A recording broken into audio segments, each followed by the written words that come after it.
यह कहानी है एक गांव के लड़के की जो अपने घर की मजबूरी और पैसों की कमी की वजह से दूर शहर काम करने के लिए आता है ताकि वह वहां से कुछ पैसे कमा पाए जिससे उसका और उसके घर वालों का खर्चा पूरा हो सके। वह लड़का काफ़ी दिनों तक काम की तलाश करता है और आखिरकार उसे काम मिल ही जाता है।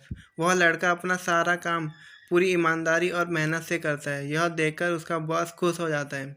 अब 10 महीनों तक ऐसे ही चलते रहा और 10 महीने बाद वह लड़का अपने बॉस को कहता है कि अब मैं कुछ दिनों के लिए वापस अपने घर जाना चाहता हूँ। और उस लड़के को पूरी उम्मीद थी कि उसका बॉस उसे घर जाने से नहीं रोकेगा। लेकिन उस लड़के ने जैसा सोचा वैसा नहीं हुआ।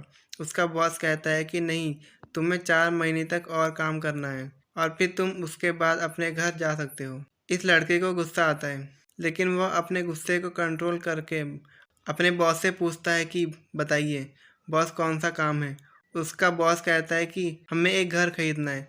तुम पूरे शहर में घूमो और तुम्हें जो सबसे अच्छा घर लगे वह खरीद लो, और जैसे ही यह काम खत्म हो जाता है तुम वापस अपने घर कुछ दिनों के लिए जा सकते हो। यह सुनकर वह लड़का बहुत खुश हो जाता है और जल्दी जल्दी घर को खरीदने का काम खत्म कर देता है। वह बॉस के पास जाता है और कहता है कि बॉस, मैंने सबसे अच्छा घर आपके लिए खरीद लिया है। बॉस हैरान हो जाता है और कहता है कि सिर्फ 5 दिनों में तुमने अच्छा सा घर खरीद भी लिया। वह लड़का कहता है हाँ, ये घर काफ़ी बढ़िया था इसलिए मैंने खरीद लिया। और कहता है कि क्या अब मैं अपने घर कुछ दिनों के लिए वापस जा सकता हूँ। बॉस कहता है नहीं, तुम सिर्फ 2 दिनों के लिए अपने घर वापस जा सकते हो। वह लड़का कहता है कि अरे बॉस, मुझे गांव जाने में ही 1 दिन लगेगा, तो कैसे भला मैं 2 दिन में वापस आ जाऊंगा। मुझे मेरे परिवार के साथ वक्त बिताना है। बॉस खुश होकर कहता है कि अब से तुम हमेशा अपने परिवार के साथ ही रहोगे। जो घर मैंने तुम्हें खरीदने के लिए कहा था वह घर तुम्हारे और तुम्हारे परिवार के लिए मेरी तरफ से एक तोहफा है।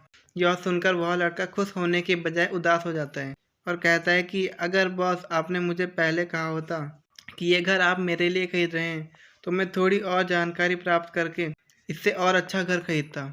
बॉस ने कहा मैंने तुम्हें 4 महीने दिए थे लेकिन तुमने 5 दिन में ही घर खरीद कर अपना ही नुकसान किया। इसी तरह ज़िंदगी में भी हमारे साथ यही होता है। कहानी में जो बॉस था वह असल में समय था और हमेशा समय जाने के बाद कहते हैं कि अगर मुझे पहले पता होता तो मैं इससे भी अच्छा कर देता। इसलिए आप अभी ज़िंदगी में जो भी कर रहे हो उसे अपने जुनून और मेहनत के साथ कीजिए। क्या पता आप आज जो कर रहे हो वो आने वाले समय में आपकी ज़िंदगी बदल दे।